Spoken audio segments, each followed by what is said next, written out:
өзінің мына қарыннан, былай шығып кеткен қарыннан тәртіпке бағынған құл болмайды деп Бауыржан Момышұлы атамыз айтқан. Өмірлерің. Келдім де қадалдым ғой, короче. Астымдағы Land Cruiser'ымды жек қойдым, 14-те отырып, 14-те жек қойдым, жаяу қалдым.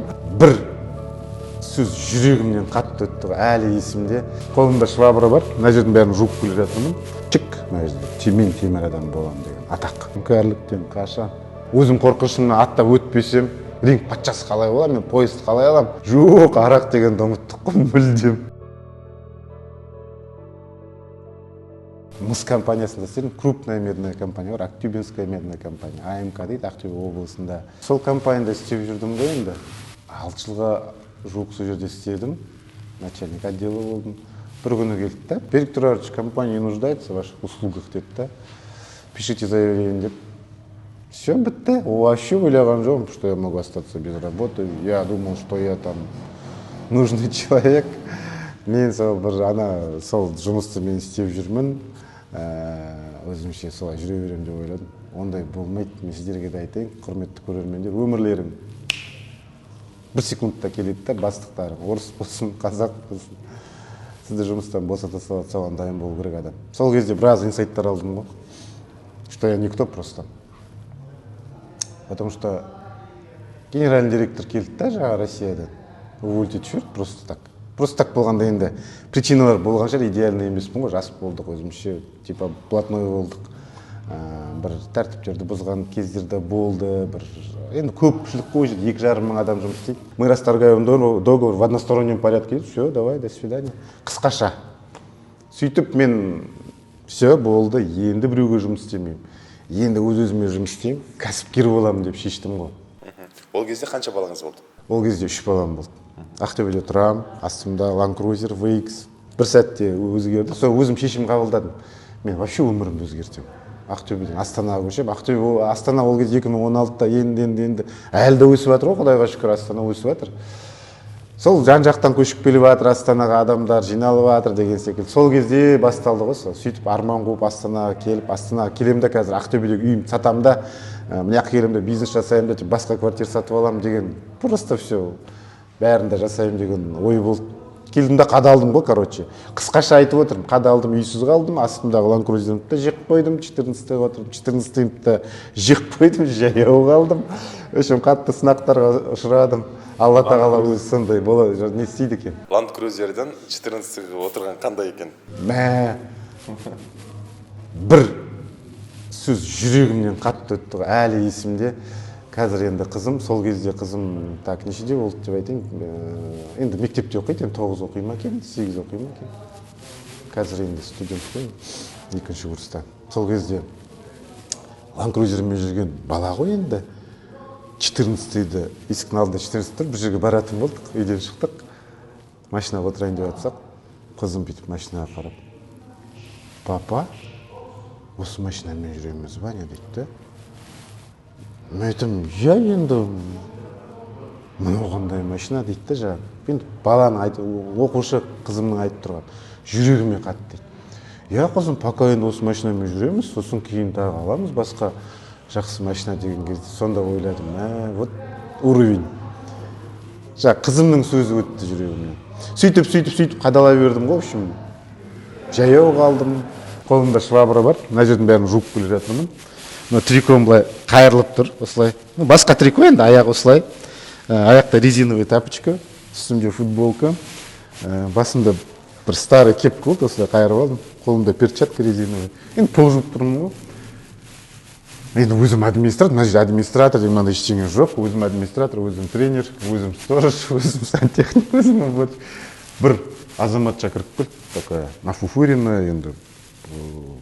Енді боян болған, енді осындай келді да, есікті ашты, мына жерге келді, есікті ашты, кірді да.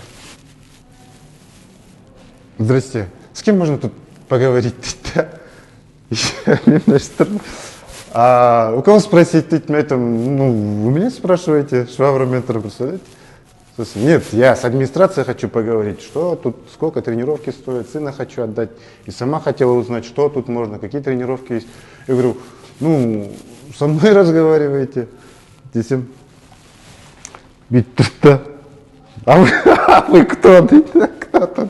Есть руководитель, администратор, дейді. Я говорю, я тут в одном руководитель, администратор, уборщик десем, бүйтіп қарап тұрды. Деп күліп жіберді ғой. Мен ұялдым, жерге кіріп кете жаздадым. Ойлағанша, ну что за колхозник, өзі пол жуып жүр, какой он руководитель дегенше. Сондай да кезеңдер болды. Сосын айтты, өзі күліп жіберді да, түсінді сосын. А, вы только вот это вот все, эти дела начали. Я говорю, ну да, пока никого нету, сам работаю дедім. Сонымен жаңағы әйелімен жақсы әңгіме айтып кеттік. Осы жерге келіп баласын тренировкаға берді. Ну, это ол уже 2 жыл жарымдай уақыт өтіп кеткен шығар. Ең ауыр еңбекпен келген медаль Ironman 2019 ғой. Одан кейін екеуміз кездестік қой. Сол ауыр медаль. Одан кейін тағы Қазақстанда полный Ironman дер ғой, ауыр. Сосын тағы бір ауыр медаль есімде қалып қойды. Жаңа бір қаһарман деген тренинг бар. 3 күндік сон, 2-ші күннен кейін прям адам бет сығылып қалғаннан кейін прям Астана полумарафон келді, 21 километр жүгіру керек болды. Соны умирать етіп алдым. Сол қалды есімде. Сосын Самарқанд марафон 42 шақырым, күн ыссы болды, подъемдары көп болды, Самарқандқа барып жүгірдім. Сондай есте қалған медальдар бар. Енді Ironmanге жағдайы бар адамдар қатысады. Ал сіз жағдайыңыз жоқ жерде не істеп жүрсіз? Мына сұрағың адамды бар, ол зық ете қалды. Дұрыс айтасың, Ironman'да жағдайы бар, ақшасы бар, уақыты бар адамдар өтеді. Бірақ Ironman деген қазақшасы деген жазып отыр ғой. Темір адам. Темір адам деген сөзді мен іліп алды ғой. Чик, мен темір адам болам деген атақ. Сделал Ironman один раз в жизни и гордись всю жизнь дейді ғой. Бір Ironman жасасаң бар ғой, действительно өмір бойы болса, ол звание саған қалады. Әлемде сен әлемнің любой нүктесінде барып, мен темір адаммен айта аласың. Оны ағылшында да түсінеді, оны бәрі түсінеді. Сол темір адам деген атақ, бір ауыз сөз мені сол мотивировать етті деп айтсам болады. Сол миымда сол болды, тек сол темір адам. Сондықтан соны жасадым. Ақша жетпеді, семьямның аузынан жырып, анда жетпейді, мында жетпейді. Бірақ жаңағы атақ табам деп. Соның арқасында жаңағы біраз адамдармен таныстым. Соның ішінде Тұрсынбек деген мырза, мен сізге айттым қалай танысқанымды. Сол темір адам жолында таныстық. Қазір енді бизнес партнерымыз, былай доспыз. Мен мына жерде отырмын, ол мына жерде отыр. Осы рингті салып жатыр, мына үсті жоқ. Оның алдында былай договаривались. И осы жерде бір фраза болды, мен есімде қалған. Ол кісі былай отыр, екеуміз сөйлесіп отырмыз. Енді аренданың нелерін примерно айтып жатырық, бағаларын. Сосын анау массажный деп жазылып тұр. Мен сол кезде массажист сертификатын алып, массажды оқып алып, сосын ойлап жүрмін. Мен аренда айтып жатырық, каждый кабинет, нелерді, квадратураны айтып жатырық. Сосын мен білмеймін, бір ауызым сөзім осылай шықты. Анау массажныйды маған, бір кабинетті маған беріңізші. Типа бонусом. Ана кабинет менікі болсыншы, я буду там массаж делать. Сонда мынандай фраза болды. Берік, саған бір кабинетті беретін просто так. Ты что, инвалид, что ли? Деген кезде прям. Оның алдында нормально сөйлесіп отырды да. Бесплатного ничего нету. За каждый там квадрат, кабинет надо платить. Ты что, инвалид, что ли, деген кезде жүрек сық жаңағы миға. Я не инвалид дедім. Или ты жалкий, чтобы тебя жалеть. Ты мужчина, ты не инвалид. Давай, работай. Такого нету в бизнесе. Дай то, дай это. За все надо платить. Деген кезде миыма тағы инсайт келді. Мына кісіден мен көп нәрсе үйренеді екенмін деп. Сосын сөйлескенде де көп нәрсе. Ол бірақ фраза есімде қалған. Ондай моменттер көп болды. Арақ ішесіз ба? Жоқ, арақ дегенді ұмыттық қой мүлдем. Арақ, шегу, бәрін. Уақыт жоқ оған, ондай. Сосын желание жоқ. Потому что арақ деген өз-өзіңді улау ғой. Ішкен кездер болды. Жасыратын жоқ. Мен вообще идеальный емеспін. Мен бір ойлап қалманда, мен бір красавчик, идеальный, бәріне ақыл айтып тұр, мына жерде ойбай, мынандай деп. Жоқ, менің де кемшіліктерім өте көп болды. Просто өз-өзіммен күресіп, опять же миға тиіп, арақ ішкен сенің энергияңды алып тастайды. Арақ ішсең есімді білмей қалатын кездер болды. Не істедім? Ана той бәленбай дайындалған туыстарым тойы қалай өтіп кетті? Бля, не болды кеше деген кездер болды. Так что жастарға айтарым, арақ ішпеңдер. Анаша шекпеңдер, темекі шекпеңдер. Зачем? Араққа жұмсаған, темекіге жұмсаған ақшаларыңыз лучше витаминге жұмсаңдар, өздеріңді качать етіңдер, энергия, спортпен айналысыңдар. Сол Ер азаматты құртама арақ деген. жаман құртады. Ер азаматтың дәрежесін түсіреді. Талай ерлер ез болып кетті ғой, арақ ішіп, өздерін түсіріп, авторитет түсіріп, зависимость қой, кәдімгі алкогольная зависимостьтер бар ғой. Сосын біреулер ойлайды, мен аз ішем, мен солидныймын ғой, мен әдемі ішем деп. Қалай ішсең де арақ шаршатады, арақ семіртеді біреуді. Кәдімгі арақ ішкен кезде аппетит ұрасың ғой. Минустары көп қой арақтың. Сондықтан опять же енді мен ойлап қалмаңдаршы, ойбай, мынау кеше алдында бірнеше жыл бұрын арақ ішпегеніме уже 10 жыл болмағанымен енді где-то сол 7-8 жыл болған шығар.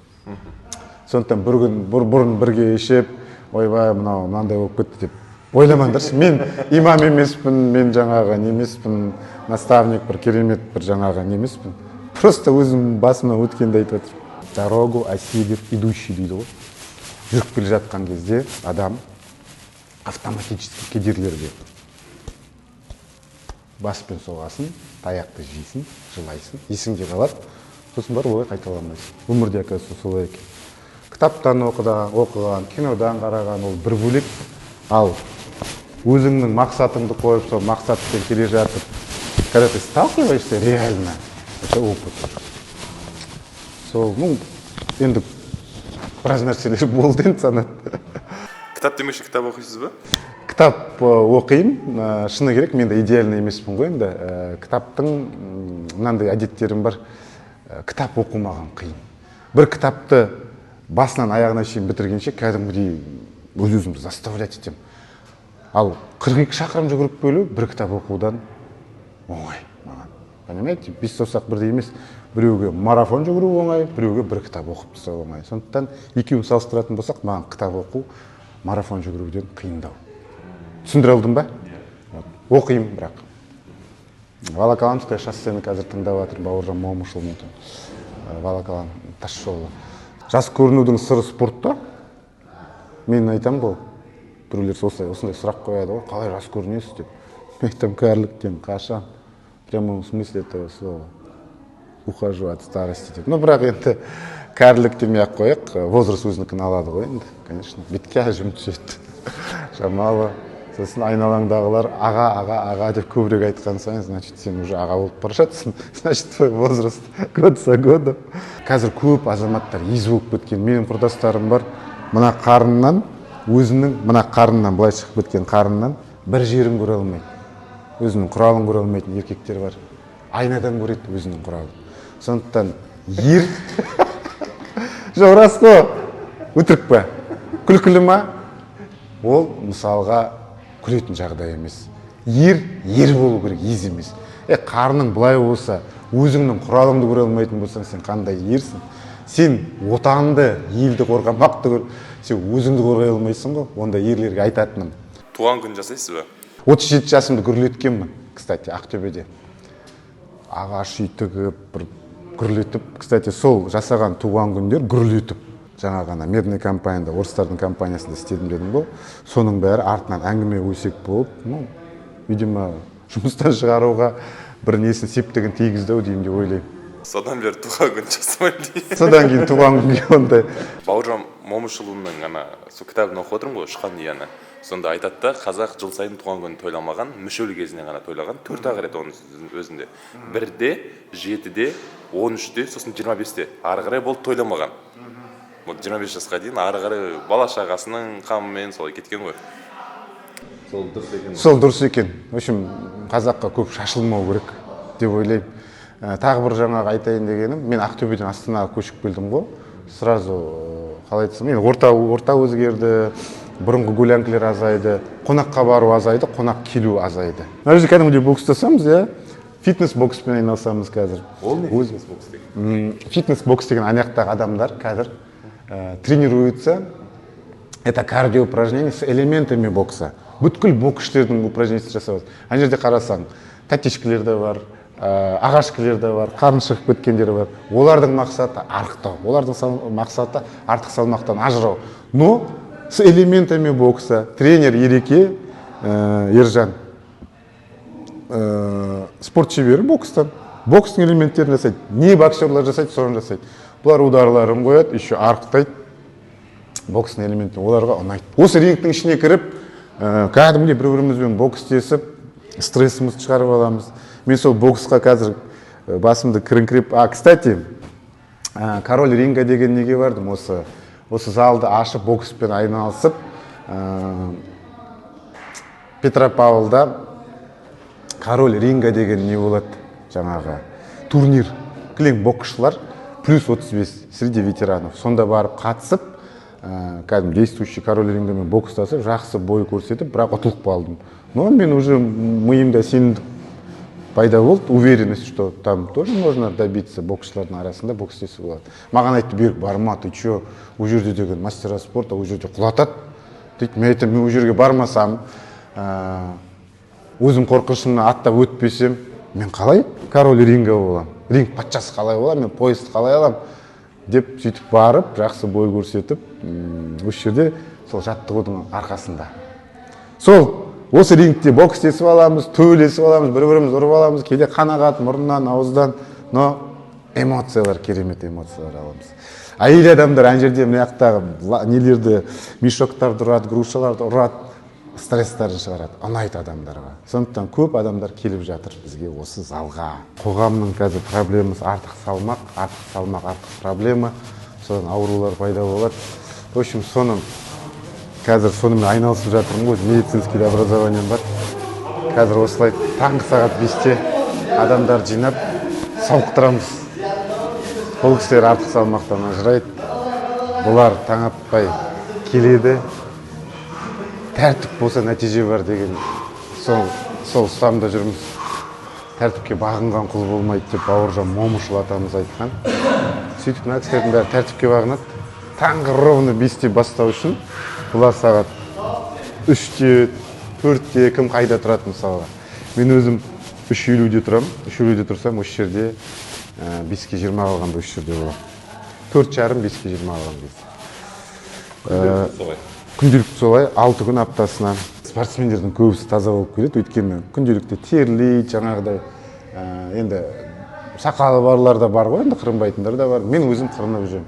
Өзім өше қиындатпаған жақсы көремін. Қырынып жүрсең, өзіңе жақсы, бүткіл жерімді қырып жүремін десем болады. Тазалық енді бала кезден қалыптасты.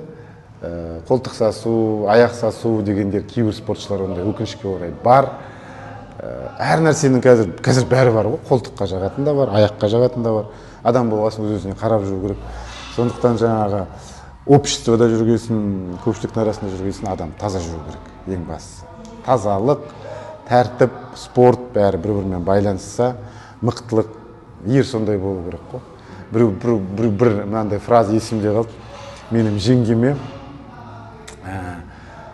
жеңгеме қайын інісі айтады бір рет.